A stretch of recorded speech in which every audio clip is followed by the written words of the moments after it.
Assalamualaikum warahmatullahi wabarakatuh. Salam sehat dan ceria. Selamat pagi anak-anak semua. Bagaimana kabar kalian pagi hari ini? Alhamdulillah, luar biasa. Allahu Akbar. Sukses. Yes. Sebelum mulai pelajaran, marilah kita berdoa terlebih dahulu agar diberi kemudahan oleh Allah Subhanahu wa taala dalam belajar. Nah, anak-anakku sekalian, sekarang kita akan belajar tema 1, organ gerak hewan dan manusia, subtema 2, manusia dan lingkungan, pembelajaran ketiga. Untuk lebih jelasnya, simak video pembelajaran berikut ini ya. Indonesia merupakan bangsa yang dikaruniai Tuhan dengan sumber daya alam yang sangat beragam dan melimpah. Mulai dari keragaman potensi alamnya sampai keadaan penduduknya. Sudahkah semua itu dimanfaatkan secara bertanggung jawab? Di sela-sela istirahat, Pak Anto dan Penny memperhatikan lingkungan alam sekitar. Di sebelah timur mengalir sungai dengan aliran airnya yang jernih dan deras. Di sebelah barat terbentang luas ladang sayur. Di sebelah utara berbaris perbukitan yang ditumbuhi berbagai pohon. Adapun di sebelah selatan berdiri tegak gunung tempat hidup berbagai tumbuhan dan satwa.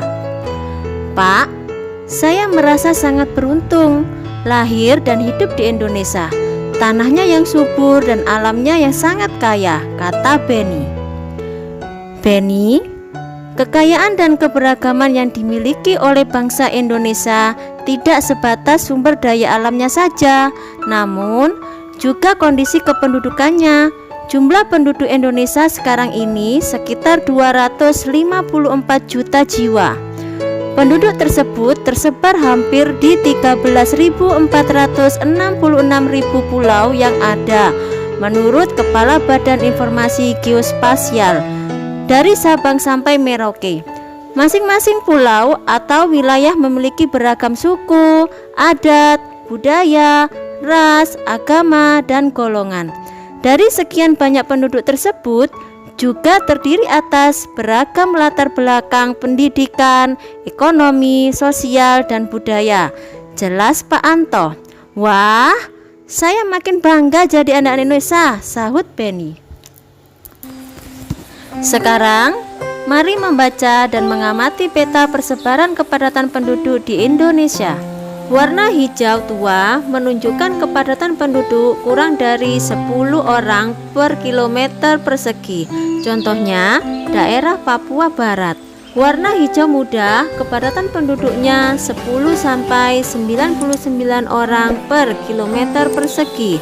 Contohnya yaitu Aceh, Jambi, Riau, Bengkulu, Sumatera Selatan, Bangka Belitung, Kalimantan, Maluku, Nusa Tenggara Timur, Papua, Sulawesi Tenggara, Sulawesi Tengah, Sulawesi Barat, dan Gorontalo. Untuk warna kuning, kepadatan penduduknya 100 sampai 199 orang per kilometer persegi. Contohnya yaitu Provinsi Sumatera Utara, Sumatera Barat, Sulawesi Selatan, dan Sulawesi Utara. Sedangkan untuk coklat muda, kepadatan penduduknya antara 200 sampai 599 orang per kilometer persegi. Contohnya yaitu Lampung dan Nusa Tenggara Barat. Coklat tua, kepadatan penduduknya antara 600 sampai 1299 orang per kilometer persegi. Contohnya yaitu Banten, Jawa Barat, Jawa Tengah, Yogyakarta, Jawa Timur, dan Bali. Dan warna merah menunjukkan kepadatan penduduk lebih dari 1299 orang per kilometer persegi. Contohnya yaitu daerah khusus ibu kota Jakarta. Berdasarkan peta tersebut, pulau manakah yang paling padat penduduknya di Indonesia? Ya, betul, Pulau Jawa. Berdasarkan sensus penduduk, di Pulau Jawa pada tahun 2015 sebanyak 149 juta jiwa dan di di tahun 2020 akan meningkat sebanyak 152 juta jiwa. Sekarang, pulau manakah yang paling sedikit penduduknya di Indonesia? Pulau yang paling sedikit penduduknya di Indonesia adalah Pulau Papua. Pada tahun 2015 sebanyak 4 juta jiwa dan di tahun 2020 akan meningkat 4,4 juta jiwa. Wilayah Indonesia yang sangat luas dan berupa kepulauan telah mengakibatkan keberagaman penduduknya. Salah satunya adalah keberagaman suku. Berikut ini adalah suku-suku di Indonesia. Provinsi Aceh. Terdapat suku Aceh, Alas, Gayo, Gayolut, Gayolues, Singkil, Simaule, Aneu, Jame, Tamiang, dan Kluet. Provinsi Sumatera Utara terdapat suku Batak, Batak Karo, Batak Mandaling, Batak Pakpak, Batak Simalungun, Batak Toba, Ulu, dan Nias. Provinsi Sumatera Barat terdapat suku Mentawai, Minangkabau, Guci, Jambak, Piliang, Kaniago, Tanjung, Sikumbang, dan Koto. Provinsi Riau terdapat suku Aking, Melayu Riau, Rawa, Hutan, Sakai, Bonai, Laut, dan Talang Mama. Kepulauan Riau terdapat suku Melayu, Laut, dan Batak. Provinsi Jambi terdapat suku Anak Dalam, Jambi, Kerinci, Melayu, Bajau, Batin, Kubu, dan Penghulu. Provinsi Sumatera Selatan terdapat suku Gumai, Kayu Agung, Kubu, Pasema, Palembang, Ranokisan, Komering, Ogan, Lematang, Lintang, Semendo, dan Rejang. Provinsi Bangka Belitung terdapat suku Bangka, Belitung, Lom, Sawang, Sekak, Pangkal Pinang, Melayu, dan Tobuali. Provinsi Bengkulu terdapat suku Enggano, Kaur, Lembak, Muko-Muko, Semendo, Serawai, Melayu, Sekar, Rejang, dan Lebong. Provinsi Lampung terdapat suku Abung, Krui, Melayu, Lampung, Rawas, Semendo, dan Pasema. Provinsi DKI Jakarta terdapat suku Betawi. Provinsi Jawa Barat terdapat suku Cirebon dan Sunda. Provinsi Banten terdapat suku Baduy, Sunda, dan Banten. Provinsi Jawa Tengah terdapat suku Jawa dan Samin. Provinsi Daerah Istimewa Yogyakarta terdapat suku Jawa. Provinsi Jawa Timur terdapat suku Jawa, Bawean, Madura, Tengger, dan Osing. Provinsi Bali terdapat suku Bali Aga dan Bali Majapahit. Provinsi Nusa Tenggara Barat terdapat suku Sumbawa, Bima, Dompu, Donggo, Mandar, Bali, dan Sasak. Provinsi Nusa Tenggara Timur terdapat suku Alor, Rote, Timor, Sabu, Helong, Sumba, Dawan, Belu, dan Flores. Provinsi Kalimantan Tengah terdapat suku Dayak Baradia, Dayak Bawo, Dayak Dusun, Dayak Lawangan, Dayak Mayan. Provinsi Kalimantan Selatan terdapat suku Dayak Banjar, Dayak Bakumpai, Dayak Bukit, Dayak Pitap. Provinsi Kalimantan Timur terdapat Dayak Bulungan, Dayak Tidung, Dayak Kenyah Berusu, Dayak Kutai, dan Dayak Pasir. Provinsi Kalimantan Utara terdapat suku Tidung, suku Bulungan, suku Banjar, dan suku Dayak. Provinsi Kalimantan Barat terdapat suku Dayak Bidayu, Dayak Desa, Dayak Iban, Dayak Kantuk, Dayak Limbai, dan Dayak Kayan.